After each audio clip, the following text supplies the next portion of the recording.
When Verstappen signed his contract extension through 2030, most reports focused on the years. 4 more seasons, stability, loyalty, a second family. What almost nobody had right, at least at first, was the actual money involved. The early rumor going into Zandvoort was modest by superstar standards, a raise of around 10 million euros a year. Then, F1 journalist Joe Sayward published a very different number. One that doesn't just adjust the earlier rumor, it blows straight past it. If Sayward's reporting is accurate, Verstappen didn't just get a pay rise.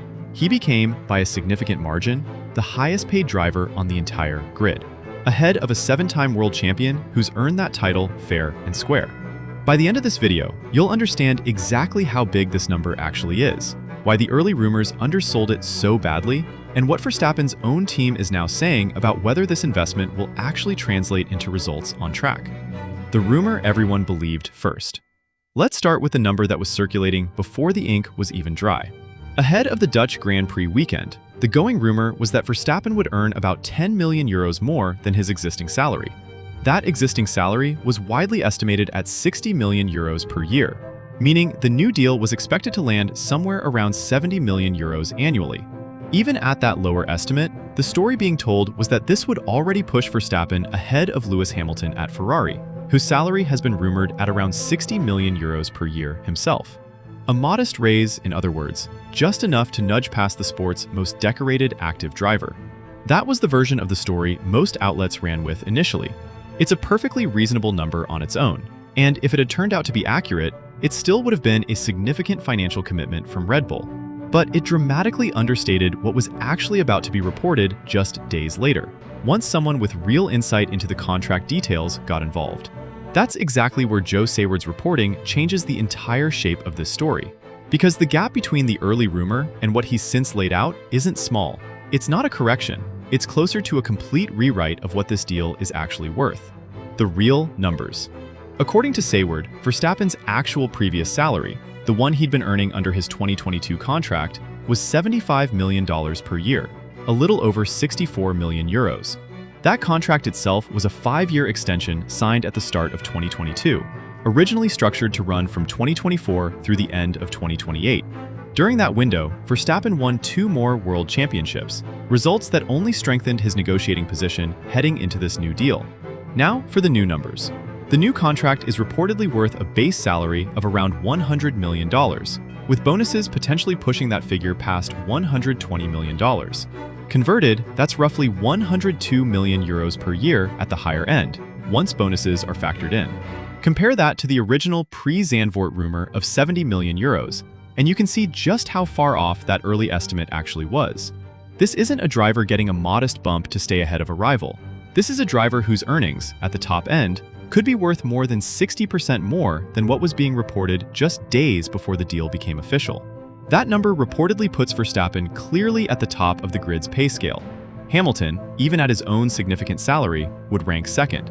Charles Leclerc reportedly sits third on that list, at around 29 million euros per year, a figure that puts the scale of Verstappen's new deal into even sharper perspective.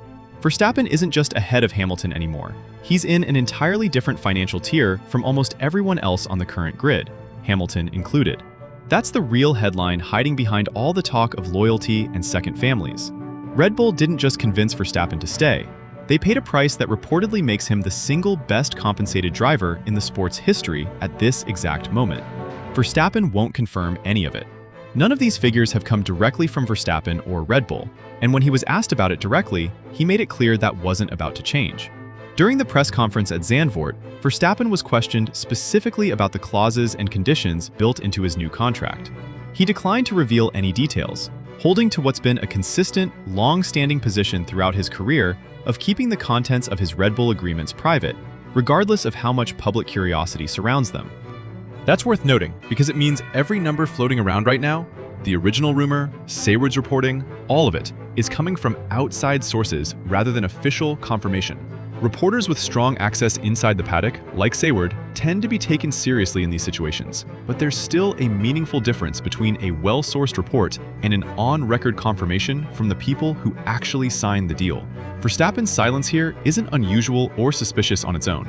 It's simply consistent with how he's always handled financial questions, treating his contract terms as a private matter regardless of how big the headline numbers being reported might be. If anything, that consistency is part of why reports like Sayward's tend to carry weight in the paddock. He's not the type of driver who leaks his own numbers for public leverage, which makes outside reporting the only real window into what's actually been agreed.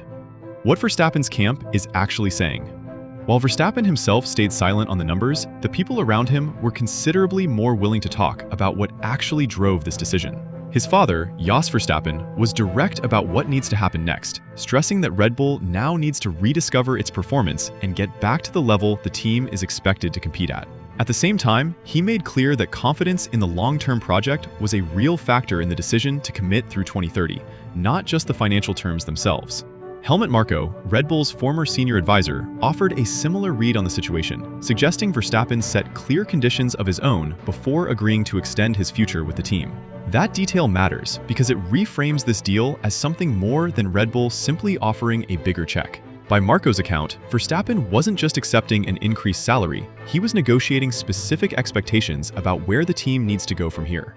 But Marko was also careful not to oversell what this deal guarantees on track. He was clear that he's unsure whether this renewed commitment and mutual confidence will translate into immediate improvement in results, and he specifically flagged that Verstappen is likely to face several genuinely difficult circuits in the races ahead. According to Marko, Zandvoort itself already offered a preview of exactly the kind of challenges Red Bull could keep running into for the remainder of the season. That's an unusually candid admission from someone inside Red Bull's own structure. The money is locked in. The years are locked in. Whether the results follow anytime soon is, by Marko's own account, still very much an open question. What this number actually buys Red Bull. Step back from the individual figures for a moment and look at what this deal represents as a whole. Red Bull isn't just paying for 4 more years of Verstappen's driving. At a base salary north of $100 million, with bonuses pushing well past $120 million, they're making a statement about exactly how much value they place on stability. On a driver who, according to people inside the team, still galvanizes the entire operation regardless of where the car currently sits in the competitive order. It's also a number that puts real pressure back on Red Bull itself. When you're paying a driver more than double what the sport's next most expensive names are earning, the expectation to actually deliver a competitive car only grows heavier. Marko's own comments about uncertain short-term improvement sit a little uneasily next to a contract of this size, a reminder that even the biggest financial commitment in the sport right now doesn't come with any guarantee attached. For Verstappen, the number secures his position as the highest earner in Formula One, comfortably ahead of Hamilton and in a completely different bracket from almost everyone else on the grid.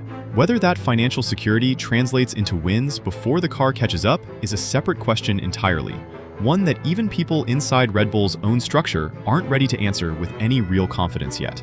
So here's where this actually lands. What started as a modest rumored raise to around 70 million euros turned out to be, by credible reporting, a deal worth somewhere between $100 and $120 million a year, making Verstappen comfortably the best-paid driver in the sport, ahead of Hamilton and in a different financial tier entirely from the rest of the grid.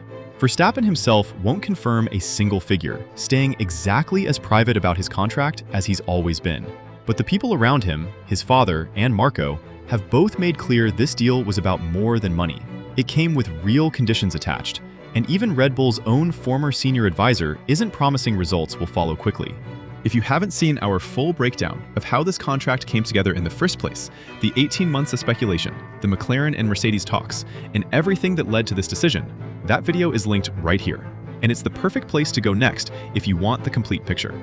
And if you want to talk through stories like this one as they break, live, with other fans following this exact story, our Discord server is linked in the description. Come hang out.